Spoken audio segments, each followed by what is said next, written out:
Hey guys, welcome back to The Readers. I hope you are having an amazing day. Let's get right into the stories. The first one is Pro Revenge Story. When I was in college in the early 2000s, I met Ryan, then M23, through mutual friends. He had already graduated and was planning to move to the opposite side of the United States for grad school, and I had already been making plans to move with friends only a 90-minute drive away from where he was moving to. We had so much in common, fell in love, and it really seemed like fate, both planning to move 3,000 miles and landing so close together. He had two sisters and a younger brother who were all awesome people, and I became instant friends with them as well. Because he was in school and I was working, I would usually go to him to hang out on weekends. He was renting a house with two roommates also in his program. We were young, so money was tight, but we had fun, went for taco dates, and spent a lot of time at his house where he was breeding and selling small animals.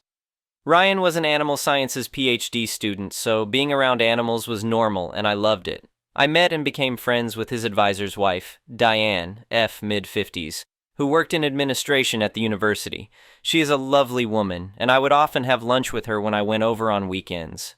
Ryan was a teaching assistant, TA, and I met other people in the program and made friends with them faster than he did.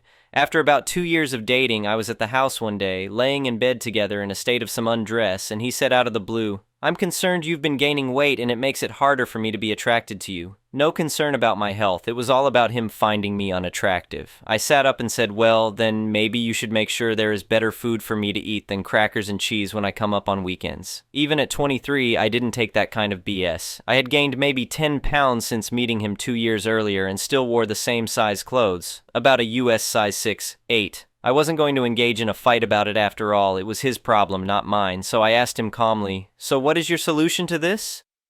He stared at me blankly and said, "Well, I guess that you should try to lose weight."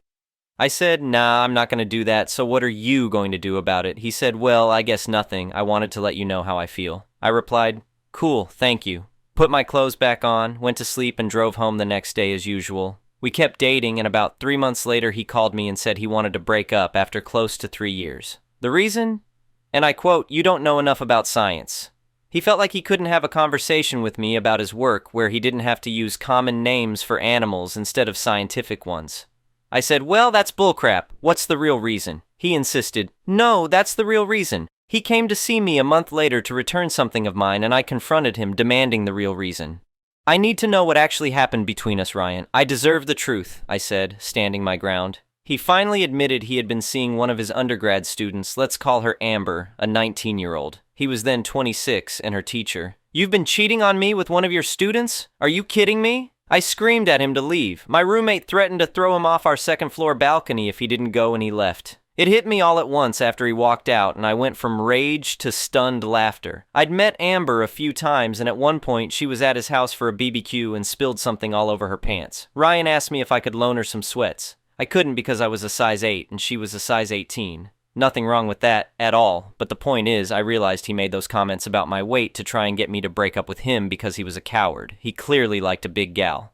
Although when he'd said those things to me about my weight, it was 1 a.m., I lived about 95 miles away, and we had just had sex, so I don't know how he thought this would go. Even in hindsight, it perplexes me. Did he think I was going to break up with him and storm off into the night and drive for an hour and a half?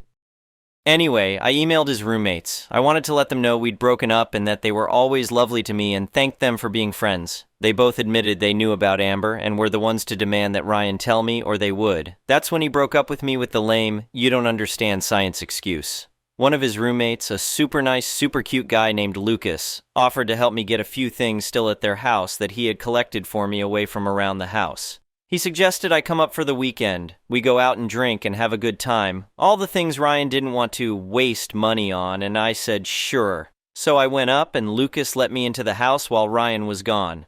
I took photos of all of his animals because while I might not be a PhD student, I paid attention and I knew he had an endangered species in his care. He wasn't breeding it, it was an unreleasable animal he had taken in from a rescue organization.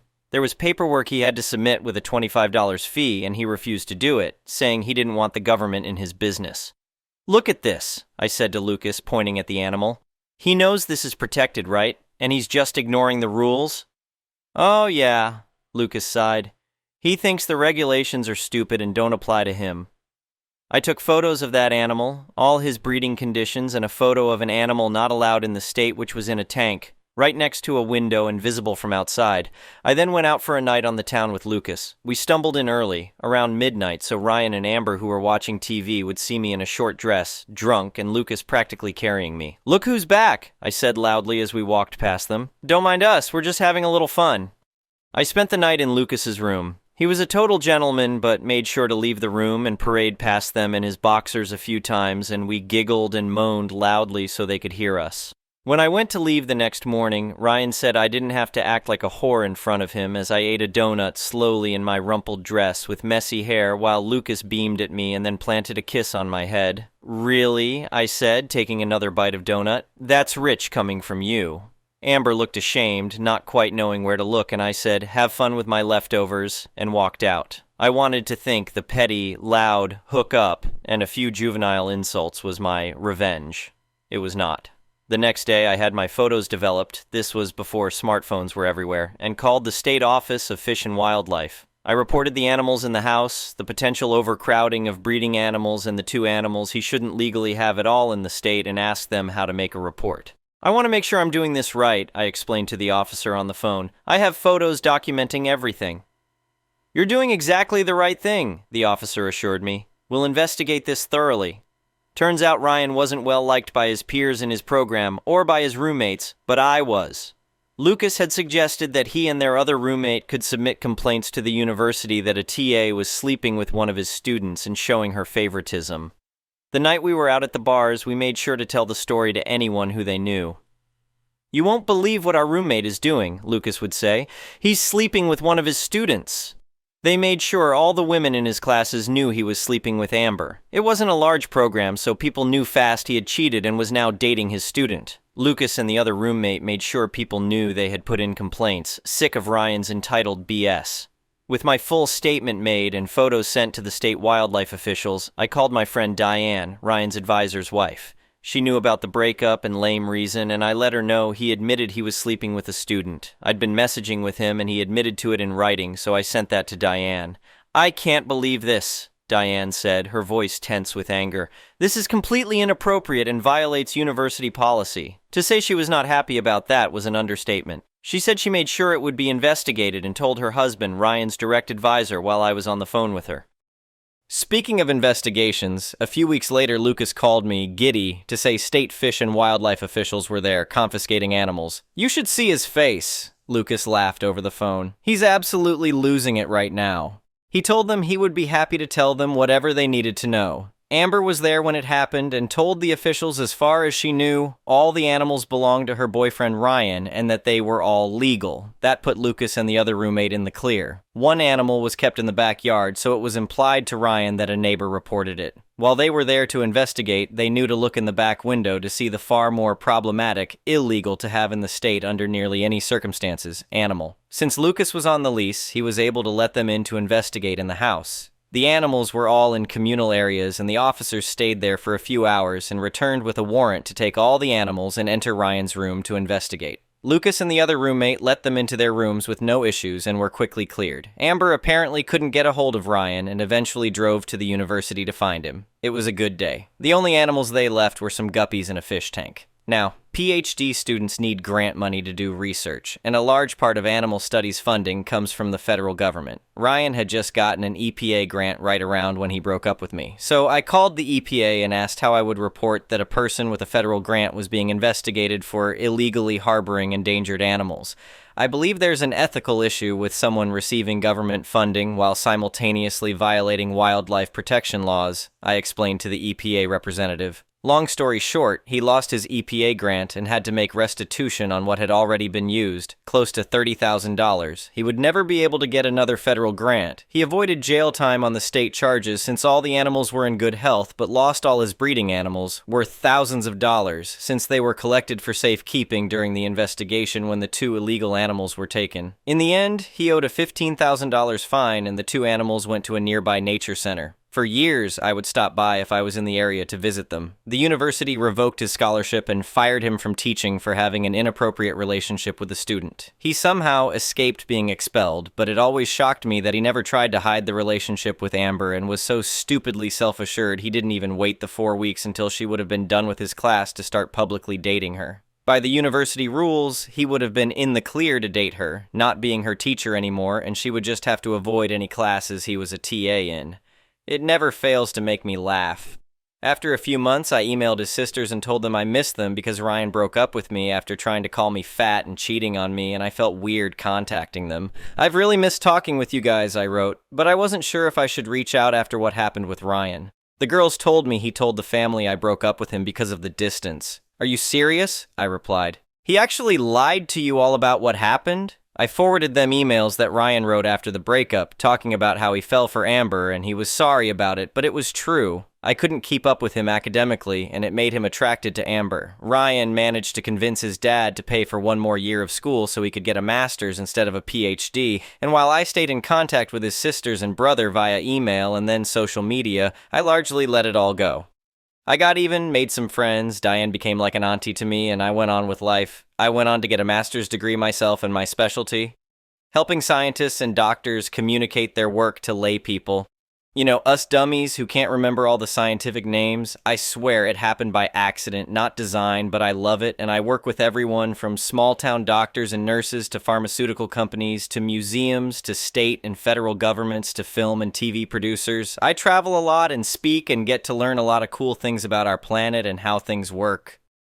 I knew through his siblings that Ryan and Amber got married and had 2 kids. Amber dropped out of the sciences and became an accountant. Ryan went back to breeding animals. Every once in a while, his sisters or brother would tell me something over lunch or via text, but we had our own relationship that exists outside of him. Apparently, when I sent a wedding gift for one of his sisters, he loudly complained at a co-ed bridal shower that all of his siblings still were my friend and didn't make an effort to embrace his now wife, Amber. "Why are you all still talking to her?" he had apparently demanded. "She's not family anymore." Apparently, the sister just laughed and said, "I don't make it a habit to be friends with homewreckers." This is how Ryan's parents found out how their relationship started and ours ended 10 years after we broke up. Ryan never found out I was behind reporting him to the state, and in the end, I didn't lie about a single thing, except maybe exaggerating a drunken makeout session with Lucas, who is now a successful and tenured professor with a lovely wife and daughters. Fast forward about 20 years to a few weeks ago. I was at a university giving a lecture to a room of 250 undergrad and grad students. At the end, I was mingling with the students afterwards, and I hear a voice say, "Hey, is that you?" And I realize it's Ryan, and I didn't change the expression on my face at all. I was completely shocked, and my instinct was to play dumb, so I said, "I'm sorry, help me out. Have we met at another workshop or lecture?" He looked incredulous and said, "It's me, Ryan." I squinted slightly, tilting my head. "Ryan? I'm not placing you." Finally, I gasped and said, "Oh my goodness, Ryan, I guess I blocked you out," and said, "Well, lovely to see you," and moved on quickly when he tried to reach out and hug me. I was happy to leave it there, with the satisfaction of him seeing me as a guest lecturer in a science department of a major university when he was just in the audience. The department chair and faculty who had invited me to speak took me out to dinner, and while there, one of them said, "So you know Ryan?" I said, "I did from over 20 years ago," being vague about how. She went on to tell me he had been there for an interview for a teaching position and had spent a few days there observing, and they were likely going to hire him. I couldn't control it, I scoffed. When they all looked at me, I said, "I'm sorry, I'm just shocked he's teaching after what happened at University X." "What happened?" the department chair asked, leaning forward with sudden interest. I said, "He was sleeping with a 19-year-old student when he was 26, and he had to leave the program without a PhD because he couldn't afford to stay after losing his scholarship." The 3 people I was with all looked at each other like they knew they had a problem and said, "Wow, we'll have to look into that," and changed the subject. My old friend Diane, retired a year or 2 now, but still friendly with her old colleagues, called me this weekend to say a friend at the university let her know someone had called doing a background check about Ryan, and they pulled his file, which included being fired, leaving the program with a lower degree, and the complaint letters from over 20 years ago about his conduct. "They found everything," she told me with satisfaction in her voice. "Every single detail from back then." Diane's name had been on it with her husband listed as the faculty advisor, so she thought she'd like to know. As a bonus, it had a copy of his arrest record for the illegal animals. I guess his dad had paid for a decent lawyer to get the record expunged after the charges were reduced, and he paid the fine so it doesn't show up on a standard background check. I don't think he's going to get that job. "They told me there's no way they're hiring him now," Diane confirmed.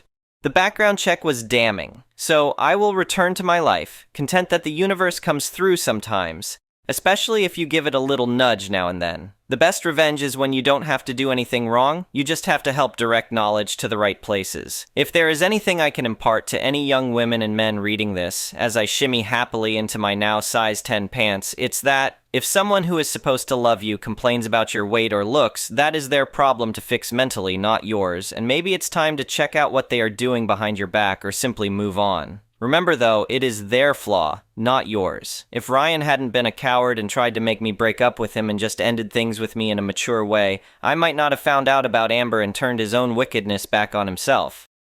The next one is an entitled people story. I never thought I'd end up in a property dispute with my neighbors, but here we are. This whole mess started about 6 months after I bought my house. A nice little place on the edge of town with a decent chunk of land attached to it. The property came with about 2 acres, which included a small wooded area and a long gravel driveway that connected to the main road. When I first moved in, everything seemed fine. My neighbors to the east were an older couple who kept to themselves, and I barely saw them except for the occasional wave. But then they moved out, and that's when my problems began. The new neighbors who moved in were a middle-aged couple, and the wife immediately struck me as the type who needed to be in control of everything around her.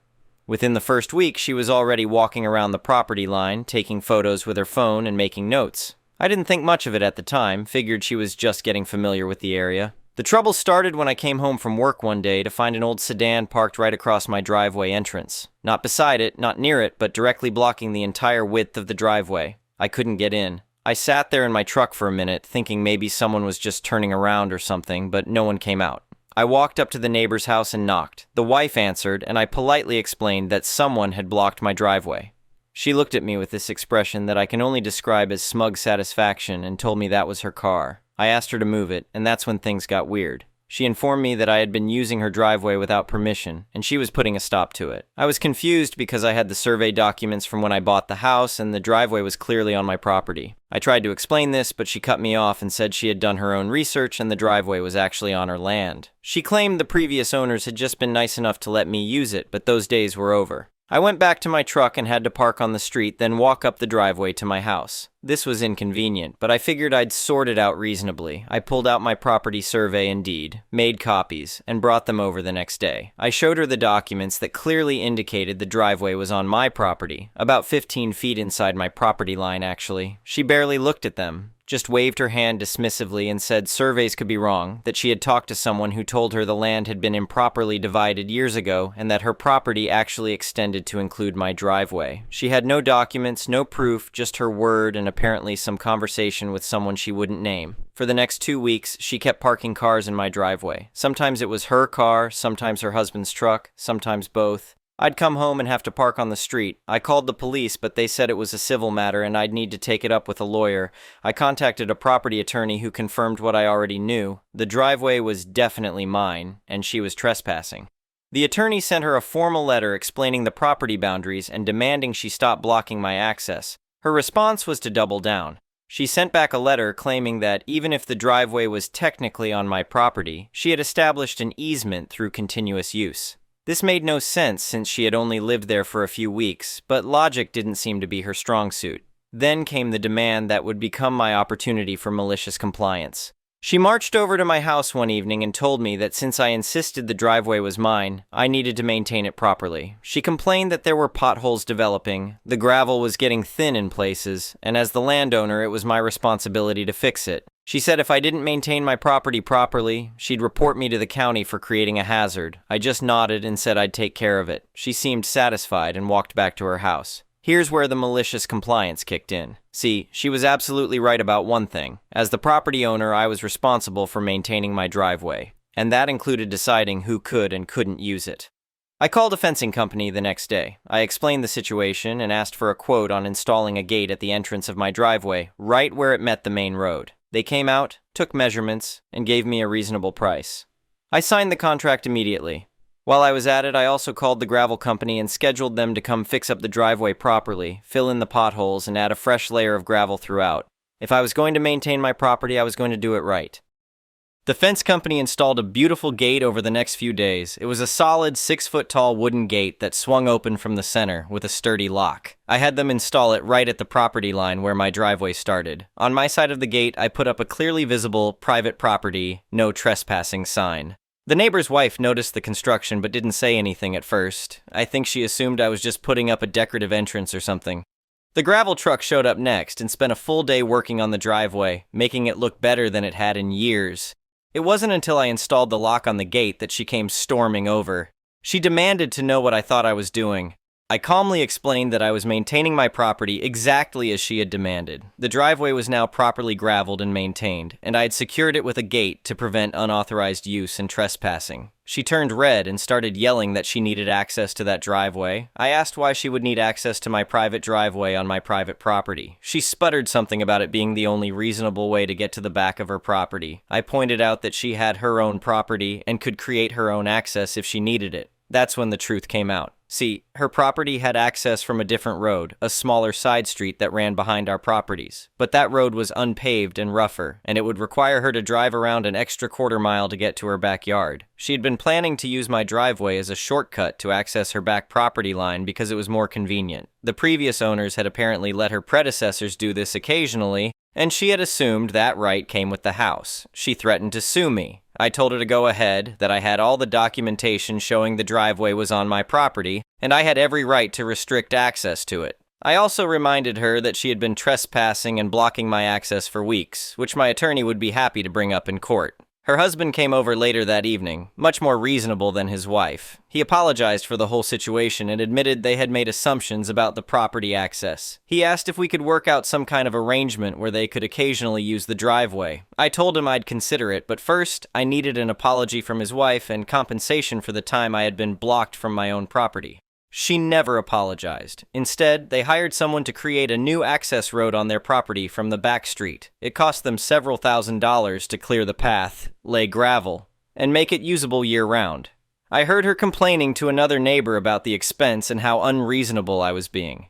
The best part came a few months later.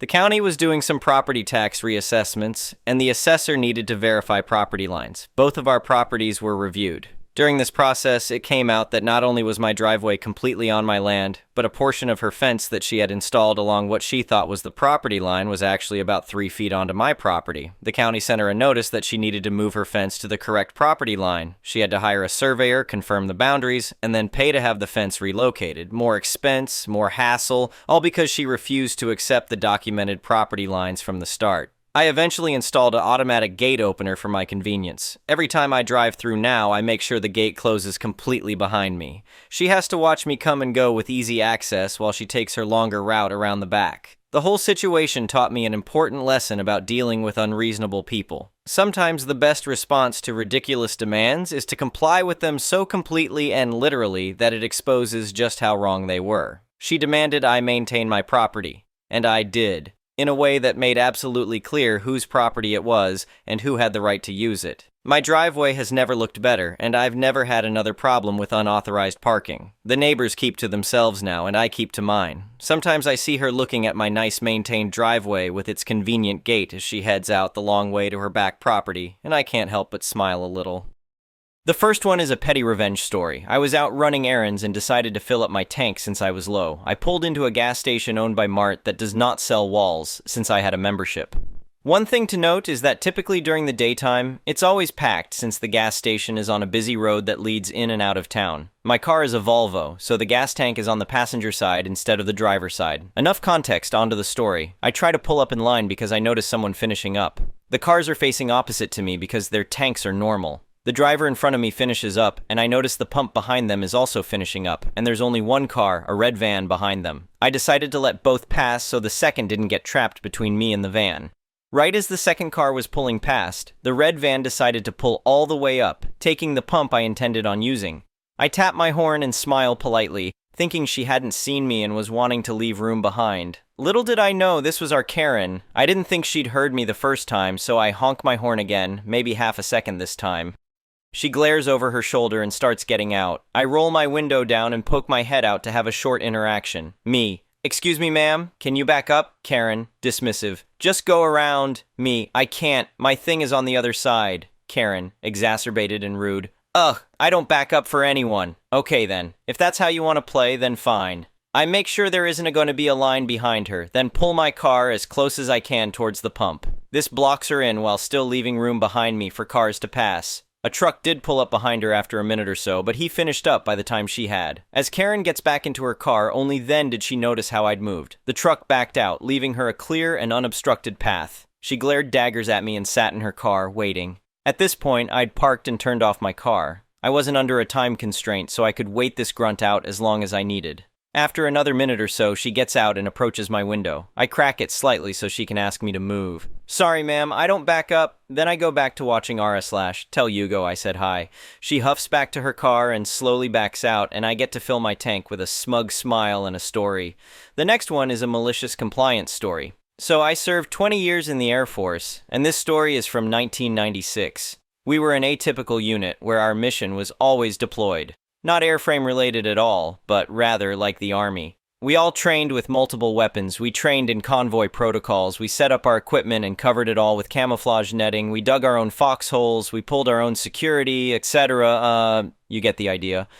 All of this was as a self-supporting unit, all designed to be operated outside any base if need be. We had about 250 people at any given time, and like any unit, not everyone took it seriously. This story happened on the first 3 days of a deployment to Denmark for a NATO Partnership for Peace exercise, when meant a 2-day convoys from our base. I didn't participate directly, but I heard firsthand from those who did as it was happening and heard and saw the fallout, which wasn't severe, but it was very satisfying for myself. I worked radar maintenance, and after all hands went on deck for our equipment set up on a cliff overlooking the North Sea, we split into 2 12-hour shifts for the rest of the deployment. I had known A senior airman, who outranked me since we were both in technical school 3 years prior, and this assignment was our second assignment, and it was nice to have a friend in the new unit, especially since it was my first deployment. We were both on night shift, as was A's girlfriend and future wife. KK wasn't in our work center, but whenever A and K had free time, they were together. We came off shift and hit breakfast, and K was complaining about getting reamed at shift change. Now K's supervisor was a somewhat crusty Master Sergeant V, and apparently he expected coffee to be ready by the time he arrived.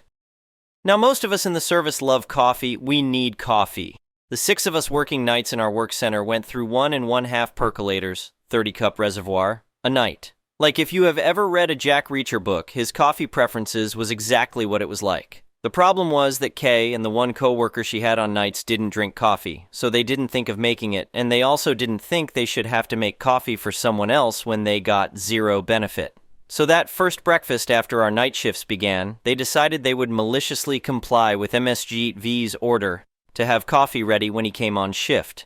The next night, they intentionally used the amount of coffee for a standard drip pot you'd use at home, despite every work center having the same 30-cup percolators. So when shift change happened, the first thing MSGV said was, "You better have coffee ready." And they both nodded and gave a, "Yes, sir," and walked out the door, knowing they made the weakest brown water tea that would be considered undrinkable, and it would take another 15 minutes of anger-induced waiting by MSGV to have a decent cup of joe that he'd still have to make himself. Both A and myself were laughing when they relayed this to us at breakfast. That afternoon at shift change, MSG-V tore into K and her coworker, and she came over to vent to A as soon as V was off shift. Apparently he raged about half of his 12-hour shift because a couple different people on day shift told K how angry and grumpy V was. Well, K told us he yelled loud enough that others came to see if there was a fight once she told V they weren't coffee drinkers, so they didn't know how to use a percolator. He ended his second reaming with, "Figure it out," and stomped off. After venting and a hug and kiss from A, Kay said she'd make him a stronger pot of coffee with a much different smile than her normal one. It didn't look sarcastic, but it was twice as big as normal, and I realized she was going to enjoy what she was going to do. So she went and filled the percolator basket to the brim with coffee and turned it on. This was the beginning of a 12-hour shift, and as soon as it finished, she unplugged it and took it outside and took the top off to cool in the chilly North Sea nighttime air. Once it was room temperature, she refilled the basket to the brim, put the lid on, and took it inside to restart the percolator using the coffee that was already in it. She got 4 cycles in that night, in between her duties, which were minimal, as her system was rather new and much less labor-intensive than ours, and we were using our night shift to train us new guys, so we had much less free time. A and I found ourselves outside at shift change, on purpose. We found a way to make ourselves busy and let the others do the shift briefing. About a minute or two after MSGV arrived, you could hear the faint shouting from across the dirt road and patch of field that separated our work center from the rest of the squadron. 2 minutes later, Kay and her co-worker walked out with their heads down, and after about 20 paces turned to see if anyone was still watching. Then they started laughing hard enough to notice from just their silhouettes in the morning sun rising behind them. Kay came running to us, and I stepped back and let her tell of the story, which her co-worker again relayed to me at breakfast. Here it is, still etched in my mind nearly 30 years later. MSGV practically kicked in the door to the 580 shelter that functioned as their mobile work center. He immediately went to the coffee pot and scowled, "This better be stronger than yesterday." Kay just replied, "It should be," and turned to walk about before being angrily told, "Wait." She was actually happy that he was already mad. He took a styrofoam cup and poured a dark black cup of coffee that looked like motor oil pouring out of an engine block that was several thousand miles past due for its change. It even had a faint burnt smell. V let out a, "What's this?" and took a sip and turned and sputtered it out of his mouth, out the still open door of the shelter. Well, most of it went out the door, but some dribbled out and hit his uniform shirt and pants. Good thing brown is one of the woodland camouflage colors. He raged for half a minute and stomped back and opened a coffee percolator to see the ground's practically overflowing basket. He raged some more about wasting resources to order them out of his sight before he could do something he'd regret. After they walked out the door, he took his cup to toss out the undrinkable coffee and raged again in the amount of grounds at the bottom. And he still had to wait another 15 minutes to get a drinkable cup of joe. We were well outside the exercise wire before he could enjoy it. Well, A and I were back outside as soon the shift briefing ended that afternoon, waiting for K to come share the full fallout. Apparently, MSGV dropped the coffee percolator trying to empty it, and was so mad he didn't speak the rest of his shift until the afternoon shaft change briefing. But he told Kay and her co-worker not to bother making coffee. She said good thing because she had a fiber laxative she was going to put in the pot if she had to make it one more time. She said it with that same smile she had the first morning that made me decide I didn't want to get on her bad side. They all made up about it later, and MSG.V even laughed about it during the post-deployment BBQ the night before we packed up to convoy home. Kay made sure she kept his beer stein full all night though, so it probably helped his mood. Anyway, thank you for watching.